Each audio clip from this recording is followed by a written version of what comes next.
भारतातील जाती. भारतातील जाती, त्यांची घडण, उत्पत्ती आणि प्रसार. भाग 2. भारतातील जातीच्या निर्मितीची व जोपासनेची प्रक्रिया स्पष्ट केल्यानंतर साहजिकच तिच्या उगमसंबंधीचा प्रश्न पुढे येतो. हा उगमासंबंधीचा प्रश्न अतिशय त्रस्त करणारा आहे व दुर्दैवाची गोष्ट म्हणजे जातीचा अभ्यास करताना त्यांच्याकडे दुर्लक्ष करण्यात येते. काहींनी त्यांच्याकडे कानाडोळा केला तर काहींनी त्याला बगल दिली आहे. जातीचे मूळ यासारखी काही वस्तू असू शकते की काय, याबद्दल काही संशोधक गोंधळून जाऊन असे सुचवितात की ती मूळ या शब्दाची आपली आसक्ती आपण आवरू शकत नसलो तर त्याच्या अनेक वचनी रूपाचा म्हणजेच उगमस्थाने असा वापर करणे अधिक चांगले. माझ्यापुरते पाहिले तर माझ्या मनात भारतातील जातीच्या उगमाच्या प्रश्नाने कसलाही गोंधळ नाही, कारण मी आधीच सिद्ध केल्याप्रमाणे जात्यंतर्गत विवाह हेच एकमेव जातीचे वैशिष्ट्य होय. आणि जेव्हा मी जातीचे मूळ असे म्हणतो तेव्हा जात्यंतर्गत विवाहासाठी लागणाऱ्या यंत्रणेचे मूळ असा त्याचा अर्थ मला अभिप्रेत आहे. समाजजीवनात व्यक्तीला एखाद्या परिमाणीचे स्थान देणारी कल्पना राजकीय व्याख्यातून बरीच लोकप्रिय करण्यात आलेली आहे. गावंढळ बनविण्यात आली असे म्हणण्याच्या बेतात होतो मी, परंतु ती एक भूलथाप आहे. व्यक्तीच्या समूहाने समाज बनतो असे म्हणणे फारच मामूली विधान ठरते. समाज हा नेहमीच वर्गाच्या समावेशाने तयार होतो. वर्ग लढ्याच्या विचारसरणीचे प्रतिपादन कदाचित अतिशयोक्तीचे होईल, परंतु समाजामध्ये निश्चित असे वर्ग अस्तित्वात असतात ही वस्तुस्थिती आहे. त्यांचा आधार वेगवेगळा असू शकतो, ते आर्थिक, बौद्धिक किंवा सामाजिक असतील, परंतु समाजातील व्यक्ती ही नेहमीच कोणत्या तरी वर्गाचा घटक असते. ही सर्वमान्य वस्तुस्थिती असून हिंदू समाजही या नियमाला अपवाद नसावा, आणि खरी गोष्ट अशी की तो तसा न होता हे आपण जाणतोच. हा सामान्य नियम आपण ध्यानात धरला तर जातींच्या उगमाविषयी आपला अभ्यास अधिक सुकर होईल.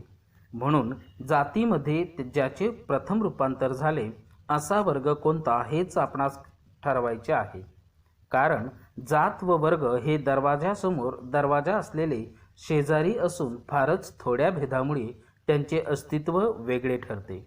जात हा एक स्वयंमर्यादित वर्ग होय. ज्याने स्वतःभोवती प्रथम मर्यादा घालून घेतली असा वर्ग कोणता? या प्रश्नाचे उत्तर जातीच्या उगमाच्या अध्ययनाने आपणास मिळावयास हवे. हा प्रश्न फाजील चौकशीसारखा वाटण्याचा संभव असला तरी तो सुसंगत आहे, आणि त्याच्या उत्तरामुळे भारतातील जातीचे गूढ व वृद्धी स्पष्ट होण्यास आपणास बरीच मदत होईल. दुर्दैवाने या प्रश्नाचे सरळसोट उत्तर देणे माझ्या शक्तीबाहेरचे आहे. प्रत्यक्षरित्याने त्याचे उत्तर मी देऊ शकतो. माझ्या विवेचनात आलेल्या रूढी हिंदू समाजात प्रचलित आहेत असे मी यापूर्वी म्हटलेले आहे. एरवी ते विधान त्या रूढी सार्वत्रिकपणे प्रचलित आहेत असे सुचवित असल्यामुळे आणखी अचूक होण्यासाठी त्या विधानाला थोडी पुष्टी जोडणे आवश्यक आहे. या रूढी त्यांच्या पूर्ण कडक रूपात केवळ एका जातीत म्हणजेच ब्राह्मणातच सापडण्यासारख्या आहेत. हिंदू समाजात ब्राह्मणांनी सामाजिक वारस्यात सर्वात वरच्या दर्जाचे स्थान प्राप्त केलेले असल्यामुळे अब्राह्मण जातीतही या रूढी अनुकरणाद्वारे पाळण्यात येत असल्या तरी त्या कडकपणे व सर्वच्या सर्वही पाळल्या जात नाहीत. या महत्त्वाच्या बाबीला आपणाला मूलभूत मुद्दा म्हणून उपयोग होऊ शकतो. तर अब्राह्मण जातीत या रूढींची प्रथा अनुकरणामुळे आली असेल आणि हे सहजगत्या सिद्ध करता येण्याजोगे आहे.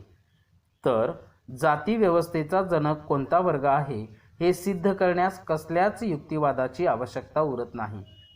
ब्राह्मण वर्गाने स्वतःला मर्यादा घालून आपले रूपांतर जातीत का करून घेतले हा वेगळा प्रश्न असून त्याची वासलात पुढे वेगळ्या संदर्भात लावता येईल, परंतु या रूढीचे कडकपणे पालन व उपाध्याय वर्गाने जुन्या संस्कृतीत आढ्यतेने उपभोगली सामाजिक श्रेष्ठता हे दोन पुरावे या कृत्रिम संस्थेचे ते जनक असून त्यांनीच या अस्वाभाविक रूढींद्वारे तिची जोपासना केली हे सिद्ध करण्यास पुरेसे आहेत. जाती प्रथेचा वाढ आणि प्रसार सर्व भारतभर कसा झाला, या माझ्या प्रबंधाच्या 3ऱ्या भागाजवळ मी आता आलेलो आहे. पुढील प्रश्नाचे उत्तर मी दिले पाहिजे. देशातील बाकीच्या अब्राह्मण लोकांमध्ये जाती प्रथेचा प्रचार कसा झाला, जातीचा भारतभर प्रसार कसा झाला, या प्रश्नाची दुर्दशा जातीच्या उगमाच्या प्रश्नापेक्षाही अधिक झाली. माझ्या मते यांचे मुख्य कारण म्हणजे प्रसाराचा व उगमाचा प्रश्न वेगवेगळा करण्यात आला नाही.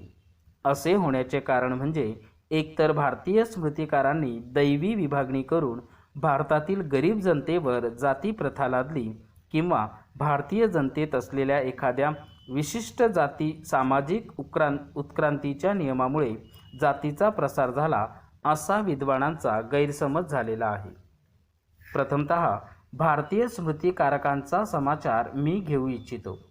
प्रत्येक देशात त्यांचे नियम करणारे महापुरुष आणीबाणीच्या वेळी पापी जनतेला सुधारण्यासाठी एखाद्या अवतारी पुरुषाप्रमाणे उदयास येतात आणि जनतेला न्यायाचे व नीतीचे धडे देतात. म्हणून हा भारताचा स्मृतिकार खरोखरच होऊन गेला असेल तर तो निश्चितच एक धाडसी पुरुष होता. त्याने सांगितलेल्या कथेप्रमाणे जर जातीची निर्मिती करण्यास आली असेल तर मग हा म्हणू नक्कीच एक अविचारी माणूस असला पाहिजे आणि ज्या लोकांनी त्याची विभागणी मान्य केली पाहिजे. जातीचा कायदा कोणीतरी तयार केला ती कल्पनाच करता येण्यासारखी नाही. जातीचा नियम म्हणूने तयार केला असता तर त्याच्या मृत्यूनंतर तो जिवंत राहू शकला नसता असे म्हणण्यात मुळीच अतिशयोक्ती नाही. कारण एका माणसाच्या लेखणीच्या फटकाऱ्यासारखा नम्र होऊन आपली स्थिती जनावरांच्या बरोबरीची नीच करून घेण्यास व स्वतः दुःख सोसून दुसऱ्या वर्गाला उच्चतेच्या शिखरावर चढविण्यास कोणता वर्ग तयार होऊ शकेल? ज्याच्या अधिपत्याखाली सर्व जनता आहे अशा जुलुमी हुकुमाशिवाय कोणीही आपल्या आश्रिताला असा नितांत अन्याय पद्धतीने विभागणी करण्याची परवानगी देऊ शकेल ही कल्पनाच करीत नाही. कारण एका दृष्टिक्षेपातच त्यांच्या संस्थेचा अन्यायपण सहज लक्षात येतो.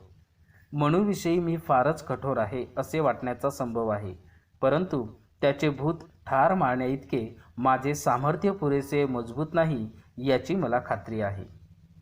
तो एखाद्या देहरहित भूताप्रमाणे जिवंत आहे आणि अजूनही जाती व्यवस्थेबद्दल त्याच्याकडेच तक्रार नोंदवली जाते.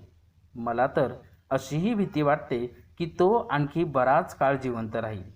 मला तुमच्या मनावर गोष्ट बिंबवायची आहे, ती म्हणजे मनुने हा जातीचा कायदा तयार केला नसून तो तसे करूही शकला नसता. मनुच्या फार पूर्वीच जात अस्तित्वात होती. तो जातीप्रथेचा एक प्रचारक होता आणि म्हणूनच त्याने तिला तात्विक रूप दिले. परंतु सध्याची हिंदू समाजव्यवस्था निश्चितच त्याने नेमून दिलेली नाही व तो तसे करूही शकला नसता. अस्तित्वात असलेले जातीचे नियम संकलित करण्यास व जाती धर्माचा उपदेश करण्यातच त्याचे कार्य संपुष्टात आले. जातीचा प्रसार व वाढ करण्याचे कार्य इतके अवाढव्य आहे की ते एखाद्या व्यक्तीच्या किंवा वर्गाच्या सामर्थ्य व धूर्तपणापलीकडचे आहे. ब्राह्मणांनी जाती निर्माण केल्या या विचारसरणीचा असाच युक्तिवाद करण्यात येतो.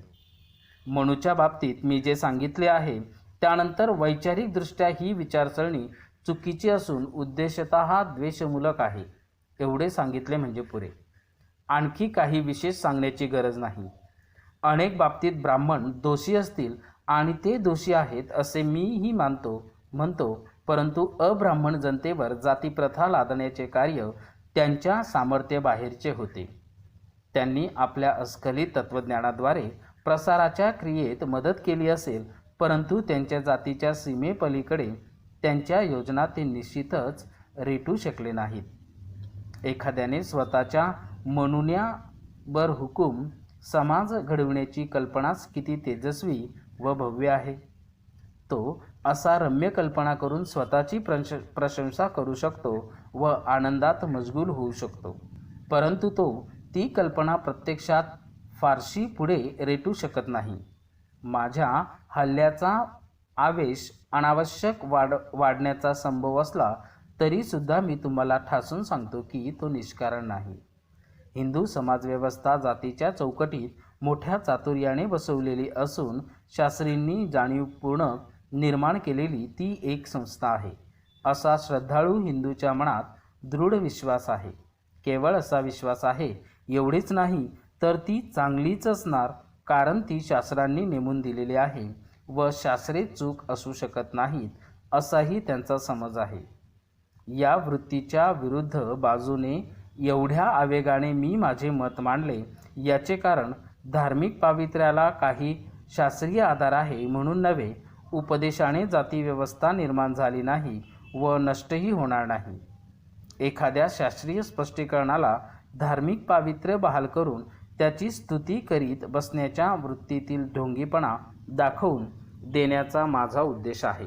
भारतातील जातींच्या प्रसाराचा प्रश्न सोडवण्याच्या बाबतीत अशा तऱ्हेने महापुरुषवाली उत्पत्ती आपणाला फारशी कळू शकत नाही. पाश्चात्य पंडितांनी महापुरुष पूजेला न फसता वेगळ्या तऱ्हेने स्पष्टीकरण करण्याचा प्रयत्न केला आहे.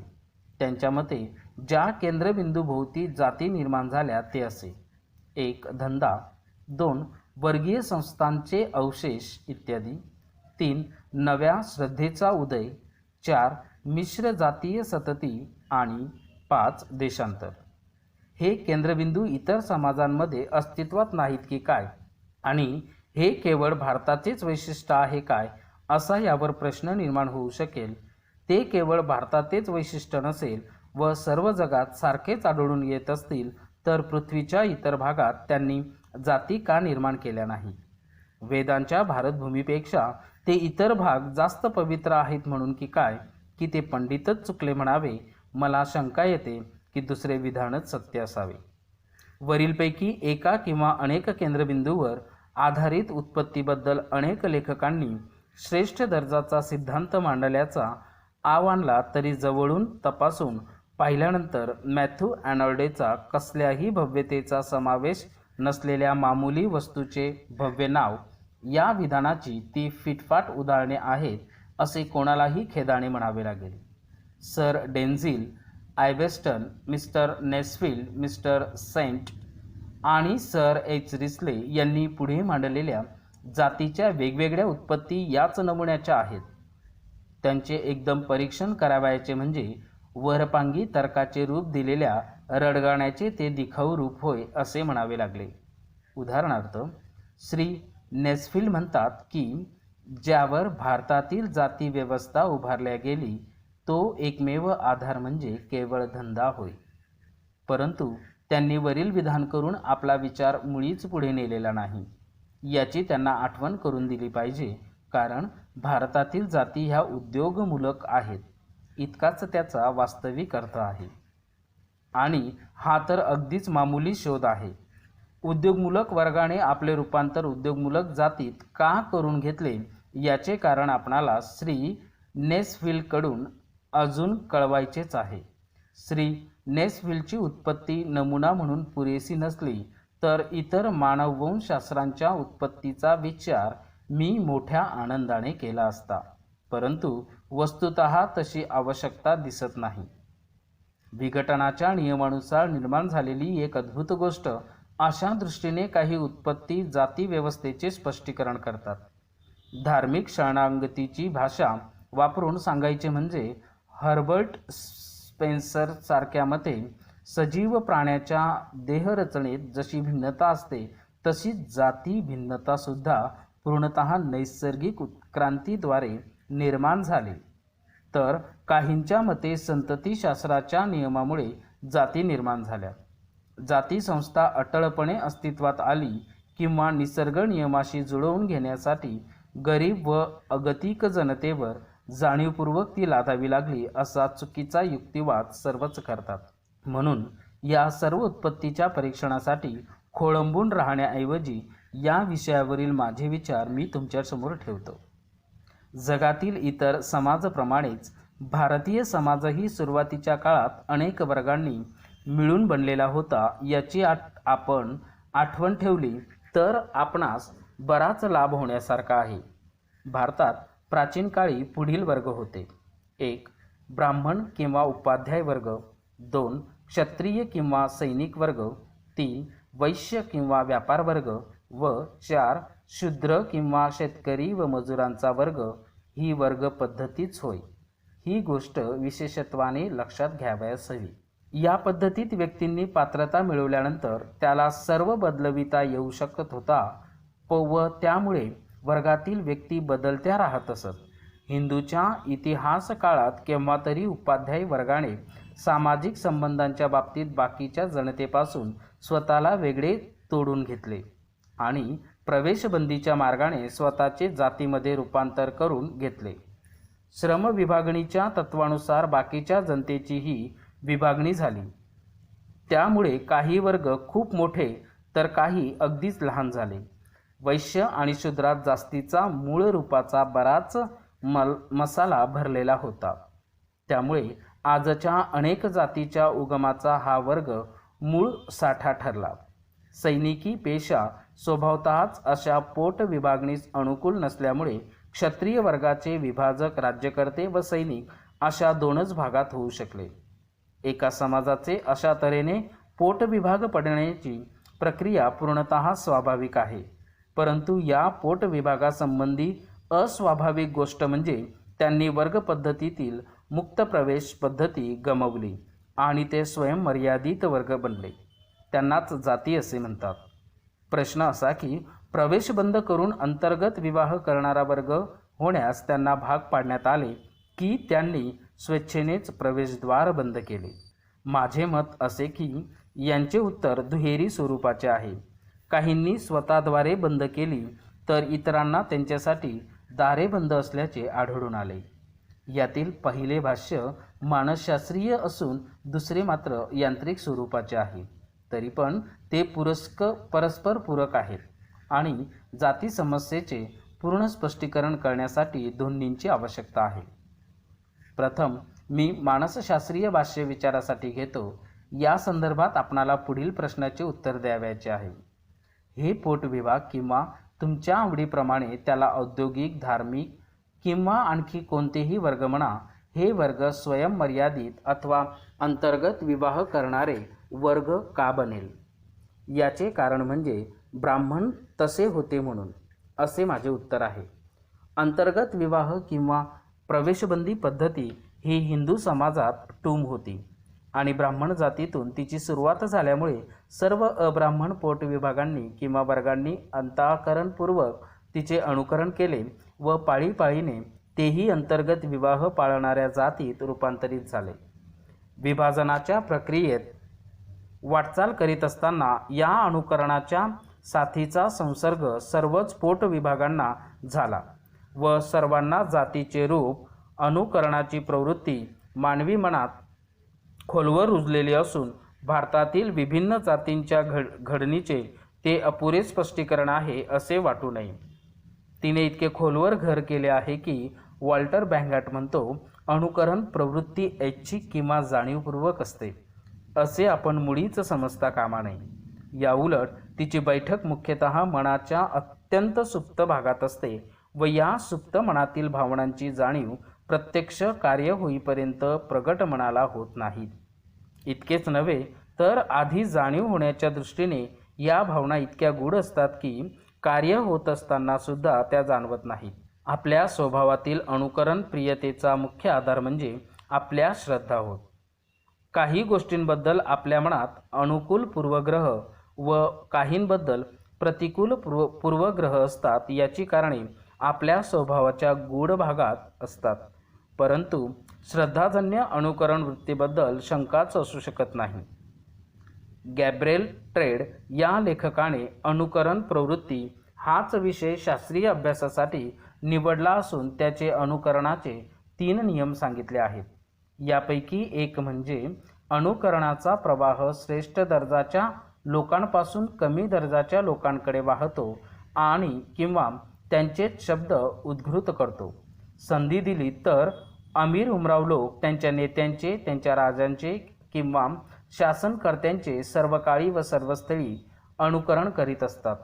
त्याचप्रमाणे सामान्य लोकही त्यांच्या अमीर उमरावांचे अनुकरण संधी मिळताच करीत असतात. ट्रेडचा दुसरा नियम असा, अनुकरण वृत्तीचा विस्तार किंवा घनता अंतराच्या प्रमाणात कमी अधिक असते. तो म्हणतो, अत्यंत जवळच्या संबंधितांच्या सर्वात चांगल्या वस्तूचे जास्तीत जास्त अनुकरण होत असते. वस्तुतः आदर्श व्यक्तीच्या आचरणाचा प्रभाव अंतराच्या व तिच्या श्रेष्ठत्वाच्या प्रमाणात प्रत्यक्षरित्या होत असतो. येथे अंतर याचा अर्थ त्याच्या सामाजिक संबंधाच्या अर्थाने घ्यावयाचा आहे.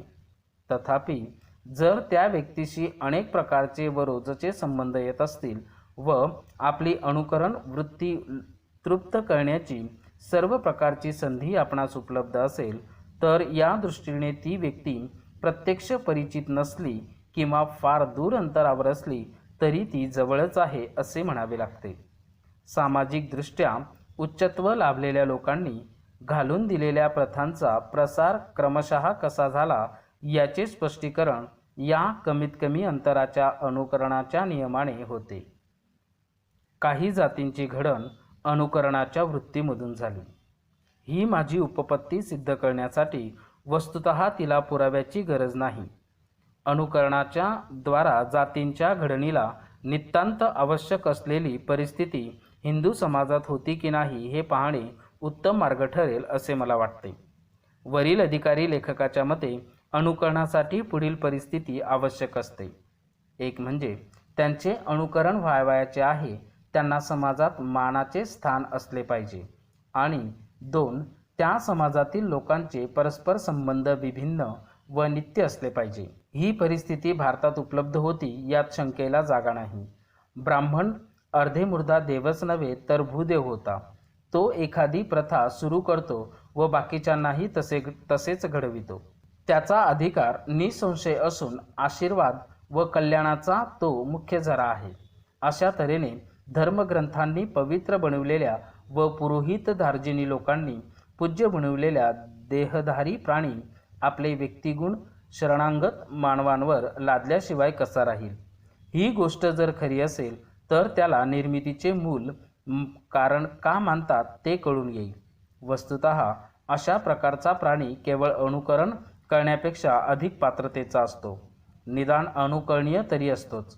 शिवाय तो गटांतर्गत विवाहाच्या मर्यादा असलेल्या वेगळ्या जातीत राहत असल्यामुळे त्याच्या उदाहरणानुसार इतर जातींनी वर्तन करू नये तर काय करावे.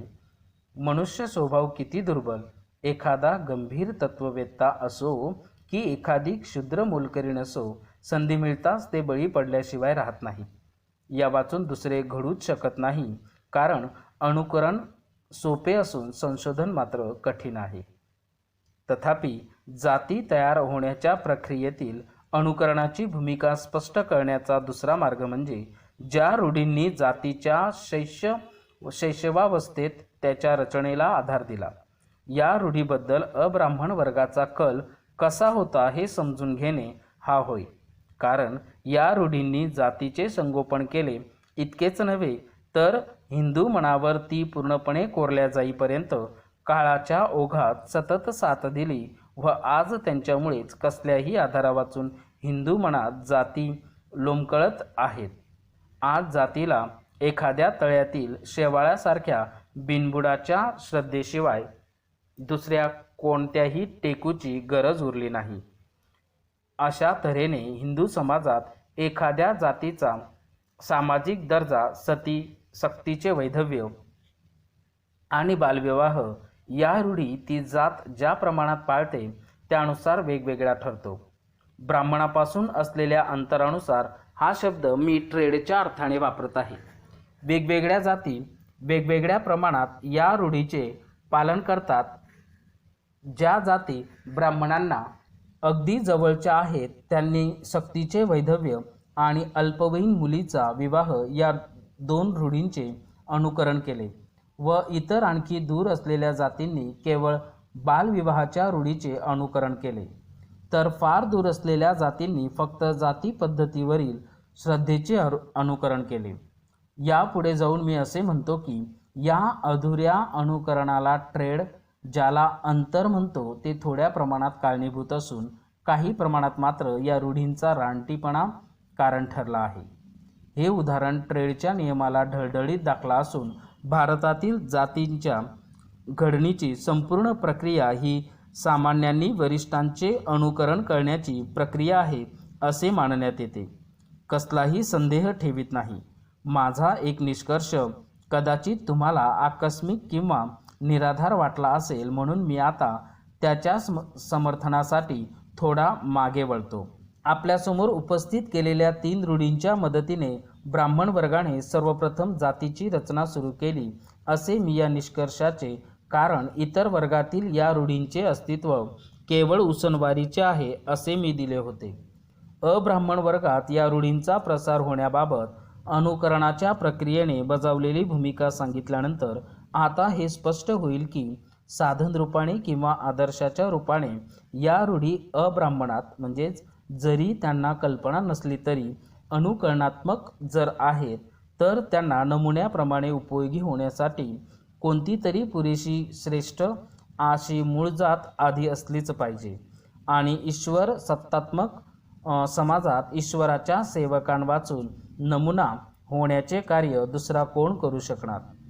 जे वर्ग आपली प्रवेशाद्वारे बंद करण्यास असमर्थ होते त्यांची कथा येथे संपते. इतरांनी प्रवेश बंद केल्यामुळे काही वर्गाची द्वारे आपोआपच कशी बंद झाली हे आता आपण पाहूया. याला जातीच्या घडणीची यांत्रिकी प्रक्रिया असे मी म्हणतो. ही यांत्रिक आहे कारण ही अटळ प्रक्रिया आहे. मानसशास्त्रीय मार्गाप्रमाणेच हा मार्गही माझ्या आधीच्या विचारवंताच्या नजरेतून निसटला आहे.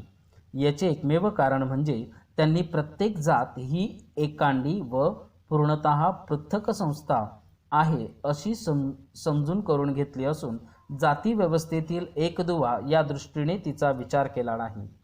या नजरचुकीचा किंवा अंधदृष्टीचा परिणाम विषययोग्यपणे समजून घेण्याबाबत मोठा अपायकारक ठरला आहे व म्हणूनच स्पष्टीकरणातही घोटाळा निर्माण झाला. म्हणून पुढील अभिप्राय तुम्ही सतत लक्षात ठेवावा अशी आपणास प्रथम विनंती करून नंतरच मी माझे स्पष्टीकरण देण्याची वाटचाल सुरू करणार आहे. तो अभिप्राय असा: जात ही तिच्या एकवचनी रूपात केवळ एक थाप होय. जाती अस्तित्वात असतात. एकटी जात अशी वस्तू कधीच नसते. मला अभिप्रेत असलेला अर्थ असा: ब्राह्मण वर्ग स्वतःला जातीचे रूप देत असतानाच त्यांनी परिणामतः अब्राह्मणांची एक जात निर्माण केली, किंवा माझ्या पद्धतीने सांगायचे म्हणजे स्वतःला एका मर्यादेत बंदिस्त करीत असतानाच ब्राह्मणांनी बाकीच्यांना आपल्या मर्यादेच्या बाहेर बंद केले. दुसऱ्या तऱ्हेने स्पष्टीकरण करून मी माझा मुद्दा स्पष्ट करतो की हिंदू, मुसलमान, ज्यू, ख्रिश्चन व पारसी इत्यादी वेगवेगळ्या धर्मांनी तयार झालेल्या गटासहित संपूर्ण भारताची कल्पना करा. आता हिंदू भोवती अडसर घातली तर बाकीचे जातीरहित लोक उरतात. तथापि परस्परांच्या बाबतीत त्यासुद्धा जातीच ठरतात.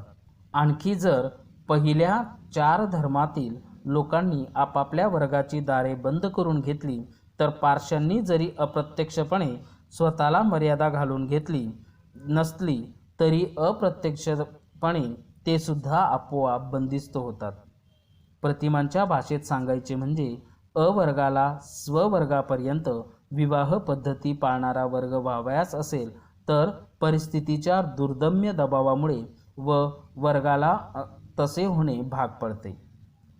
आता हाच तर्क हिंदू समाजाला लावून पहा, म्हणजे जातीच्या ठिसूळ स्वभावाचे तुम्हाला आणखी एक स्पष्टीकरण मिळते. कारण जाती व्यवस्थेतच हा दुहेरीपणा अंतर्भूत आहे. जाती पद्धतीच्या सामाजिक, धार्मिक व आर्थिक नियमांना धोका संभवणारी कोणतीही नवी प्रथम बहुधा जात चालू देत नाही. त्यामुळे जातीतील बंडखोर सभासदांना जातीबाहेर हाकलण्याचा जाण्याचा धोका असतो. या सभासदांना दुसऱ्या जातीने सामावून न घेतल्यामुळे व मूळच्या जातीतही परतता येत नसल्यामुळे त्यांचे भवितव्य त्यांच्याच हाती राहते. जातीचे नियम अभेद्य असून लहान मोठ्या गुन्ह्यांमध्ये ती फारसा फरक करण्यासाठी अडून बसत नाही. नवी प्रथा कोणत्याही प्रकारची असो, सर्वांना एकच दंड देण्यात येतो. विचारांच्या नव्या पद्धतीमुळे एक नवी जात निर्माण होईल, कारण जुनी जात ती चालू देणार नाही. बंडखोर विचार मांडणाऱ्याला आदराने गुरु मानण्यात येत असले तरी नीतिबा ह्या प्रेम करणाऱ्या पाप्याप्रमाणेच त्यालाही जात सारखीच शिक्षा देते. यापैकी बंडखोर विचारवंत धर्मसंप्रदायाच्या स्वरूपातील जात निर्माण करतो व दुसरा संकरित जात निर्माण करतो. जातीचे नियमभंग करण्याचे धाडस करणाऱ्या पापी माणसासाठी जातीजवळ दयामाया नसते. बहिष्कार हा त्याला दंड असतो व त्याचा परिणाम म्हणून नवी जात निर्माण होते. जाती बहिष्कृत लोक नवी जात निर्माण करतात, याला कारण हिंदू मनच तसे आहे हे नव्हे. याउलट जर दुसऱ्या जातीचे लोक त्यांचा समावेश करून घेण्यास तयार असले तर बहुधा हे लोक एखाद्या जातीचे म्हणजेच वरच्या दर्जाची नम्र सदस्यत्व पत्करण्यास तयार असतात. परंतु जाती याद्वारे बंद असलेल्या संस्था असून त्यांचे परस्परात जाणीवपूर्वक संगणमत असते. त्यामुळे बहिष्कृतांना नवीन जात बनविणे भाग पडते. या बलात्कारी परिस्थितीचा न्याय निर्दयपणाचा असतो. तिच्या शिरजोरीसमोर मान वाकविल्यामुळे काही दुर्दैवी वर्गांना आपली कोंडी झाल्याचे दिसून येते, कारण इतरांनी स्वतःला आत कोंडून घेऊन त्यांना बाहेर कोंडलेले असते. याचा परिणाम असा होतो की नवनवीत वर्ग जातीच्या चौकटीला आव्हान देणारे कोणत्याही पायावर आधारलेले वर्ग यांत्रिक प्रक्रियेने सतत जातीमध्ये रूपांतरित होत जातात व जातींची संख्या चढ लागल्याप्रमाणे फुगत जाते. भारतातील जातीच्या निर्मितीची ही दुसरी कथा इति संपूर्ण. आता माझ्या उपपत्तीच्या मुख्य मुद्द्यांचे मी सार सांगतो. माझ्या मते जातीने अनेक संशोधकाच्या मनात भ्रम निर्माण केल्यामुळे संशोधन कार्यात बहुतेकांनी चुका केल्या आहेत. पाश्चात्य पंडितांनी जाती व्यवस्थेला वर्गाला रंग अनाठाई महत्त्व दिले आहे. वर्णासंबंधी त्यांच्या मनात आधीच वर्णद्वेषाची कल्पना असल्यामुळे जाती व्यवस्थेतही तोच प्रमुख दुवा असला पाहिजे अशी त्यांनी सहज कल्पना करून घेतली आहे.